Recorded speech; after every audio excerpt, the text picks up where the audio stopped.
പ്രസിദ്ധമായ ചുനക്കര തിരുവൈരൂർ ശ്രീ മഹാദേവർ ക്ഷേത്രത്തിൽ 10 നാളത്തെ തിരുവുത്സവം ഫെബ്രുവരി 8 നടക്കുന്ന ആറാട്ടോടെ സമാപിക്കും. വർണ്ണപ്പൊലിമയാർന്ന കെട്ടുകാഴ്ചയാണ് പ്രധാനം. കരകളിൽ കെട്ടുകാഴ്ചകളായ നന്ദികേശന്മാരുടെ നിർമ്മാണം പൂർത്തിയാകുന്നു. പ്രസിദ്ധമായ ചുനക്കര തിരുവൈരൂർ ശ്രീ മഹാദേവർ ക്ഷേത്രത്തിൽ 10 നാളത്തെ തിരുവുത്സവത്തിനാണ് ഫെബ്രുവരി 8 തിരു ആറാട്ടോടെ സമാപ്തിയാവുന്നത്.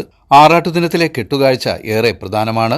ക്ഷേത്രവുമായി ബന്ധപ്പെട്ട തെക്കുമുറി, കരിമുളയ്ക്കൽ, കോമല്ലൂർ, നടുവിലേമുറി, വടക്കുമുറി, കിഴക്കുമുറി എന്നീ കരകളിൽ നിന്നാണ് കെട്ടുകാഴ്ചകൾ എത്തിച്ചേരുന്നത്. കരകളിലെല്ലാം ദിവസങ്ങൾക്ക് മുമ്പ് ആരംഭിച്ച കെട്ടുകാഴ്ചകളായ നന്ദികേശന്മാരുടെ നിർമ്മാണം അവസാന ഘട്ടത്തിലാണ്. വർണ്ണപ്പൊലിമയാർന്ന കെട്ടുകാഴ്ചകൾ വിവിധ വാദ്യമേളങ്ങളുടെ അകമ്പടിയോടെ കരക്കാരൊന്നടങ്കം ചേർന്നാണ് ക്ഷേത്രത്തിൽ എത്തിക്കുന്നത്.